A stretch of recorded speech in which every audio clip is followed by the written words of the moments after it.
Hi, this is Robert Rodriguez, the creator of the Spy Kids movies, and I'm here with a couple of my own Spy Kids, Racer and Rhiannon, and we're gonna dive deep into the Spy Kids franchise.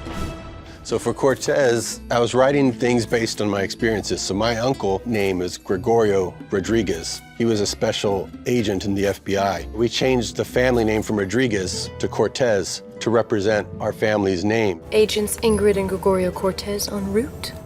I thought it would ground the movie if the kids just weren't suddenly magically doing all these things themselves, but if they had a robot assistant. For me and my siblings and all my friends around our age who love the Spy Kids movies, we absolutely loved Ralph. We thought he was the coolest little robot arachnid friend, and we all wanted one. We just loved that he could help you with something as big as a mission or as mundane as fixing your bow tie. And so when we were all talking ideas for the new one, we thought we cannot have a new Spy Kids movie without a Ralph-type character. And so that's where Bronson comes from, is that love for a clicky, mechanical friend who is sentient but doesn't talk and helps them with all their spy tasks. You're my favorite thing in the world now.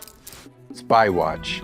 I gave them these little spy watches on the first film, but then I wanted to double it, so I did a drawing where you had multiple faces. It was almost a joke that the spies had these giant watches, multiple heads on them as a gadget, and it could do all of these things except tell time. But as kids, we thought it was the coolest thing ever. Cell phone, internet access, satellite TV, you name it. That baby will do everything but tell you what time it is.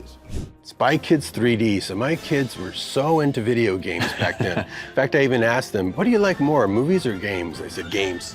And I thought, I might be in the wrong business. And so I thought, what if I put games inside the movies?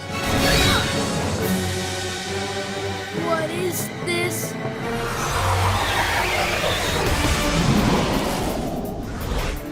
Selena Gomez was locally from Texas. She was 5 or 6 in the opening scene in Spy Kids 3 when he's a detective and he's there studying the mystery of why the water in the water park's gone. And you see her there like in a fur coat. That was the first time I met Selena. Who's they? The people who really own this park. Shark Boy and Lava Girl, Racer and I were playing in the pool, shark, because we love sharks. And I was being the shark, chasing them around, and he would get a little scared, and he would say, how about I'm Shark Boy and you're Shark Dad? Then for days, he kept saying, I'm Shark Boy, I'm Shark Boy. He goes, we should make a movie about a Shark Boy, Dad. What else do we love besides sharks? Anyway, lava.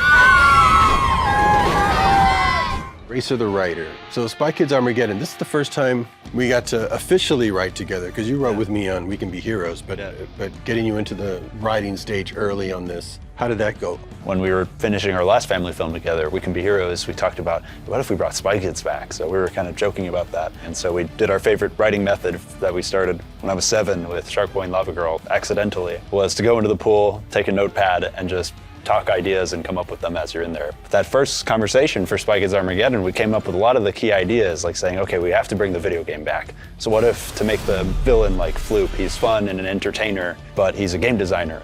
Shall we?